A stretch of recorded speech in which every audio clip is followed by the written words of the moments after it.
You know that moment you ask a new student a question and they just look at you and say, I don't speak English?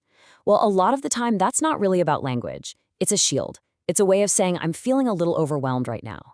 So in this explainer, we're going to walk through the entire playbook, from the moment that student enrolls all the way to having these really powerful, confidence-building conversations in your classroom. And why is this so important? Well, let's just start with a number. This. This is the number of emergent bilingual students in Texas public schools right now. It's a huge, vibrant, and absolutely essential part of our entire school community. To put that into perspective, that means nearly 1 out of every 4 students in Texas is an emergent bilingual. So you can see, knowing how to support them isn't just some niche skill. It is absolutely fundamental to the success of pretty much every classroom. So we've broken this whole journey down into 5 parts. We're going to go from the official process stuff to the really practical strategies you can use to make a difference for your students, like tomorrow. All right, let's dive in. First things first, we need to be on the same page about who we're talking about when we say emergent bilingual. The words we use really matter, and this term was chosen for a pretty important reason. So the state of Texas uses the term emergent bilingual, or EB for short, to frame this journey in a positive light. See, instead of focusing on what a student might lack, it actually celebrates their home language as an asset. It recognizes that they're on their way to becoming bilingual, which is an incredible skill. And yeah, while the vast majority of our EB students do speak Spanish at home, it is so important to remember the incredible linguistic diversity that we have. We've got students bringing the richness of Vietnamese, Arabic, and dozens of other languages into our schools every single day. Okay, so let's get into the nitty-gritty. How does a student's journey as an emergent bilingual officially kick off? This isn't just a suggestion, by the way. This is a process that's guided by some very specific laws. So how do we make sure we're getting this right so these kids get all the support they're legally entitled to? Well, it all starts with a really clear state-mandated process that begins the second a new family walks in to enroll. It's really a 4-step journey. It starts with a form called the Home Language Survey that parents fill out. If that form flags another language, the student then takes a language assessment. And finally, a special committee looks at all that information to make the official placement decision. And here is the really crucial part, the deadline. This whole 4-step process has to be done within 4 calendar weeks of that student's first day. And when they say calendar weeks, they mean it. Holidays, school breaks, none of that matters. The clock starts on day 1.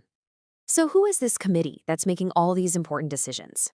Well, that brings us to the LPAC. Think of them as the core support team for that student's entire academic journey, from the day they're identified all the way through graduation. The Language Proficiency Assessment Committee, or LPAC, is the group that makes the official calls. They're the ones who identify, place, and monitor a student's progress. And eventually, they're the ones who decide when a student has become fully proficient in English.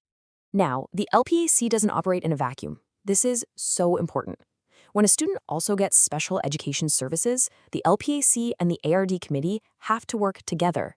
So the ARD committee might handle something like speech therapy, while the LPAC makes sure that same student gets sentence stems in science.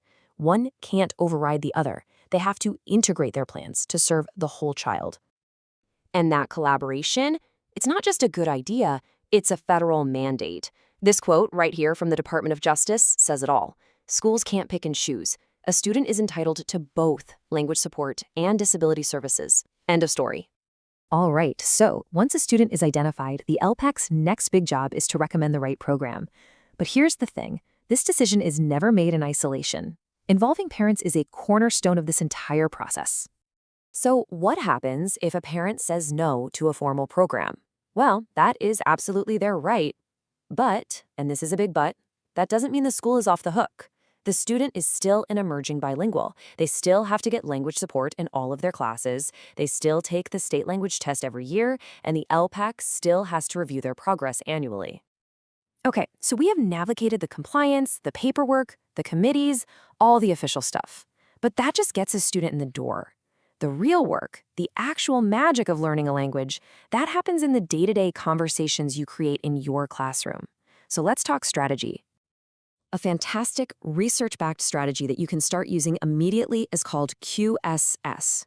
It's a simple framework designed to lower that feeling of being overwhelmed and get every student, especially our emergent bilinguals, talking and engaged in academic work. And here are the 5 simple steps: question, signal, STEM, share, and assess. Each piece is there for a reason. The signal gives that crucial, quiet time to think. The STEM gives them the language to build an answer. And sharing with a partner first, that builds the confidence to eventually share it with the whole class. It's just a brilliant little framework for success.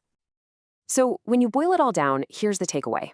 Understanding that whole legal journey of compliance isn't just about checking boxes. It's about building the foundation that lets us create these powerful, supportive, and really effective conversations in our classrooms.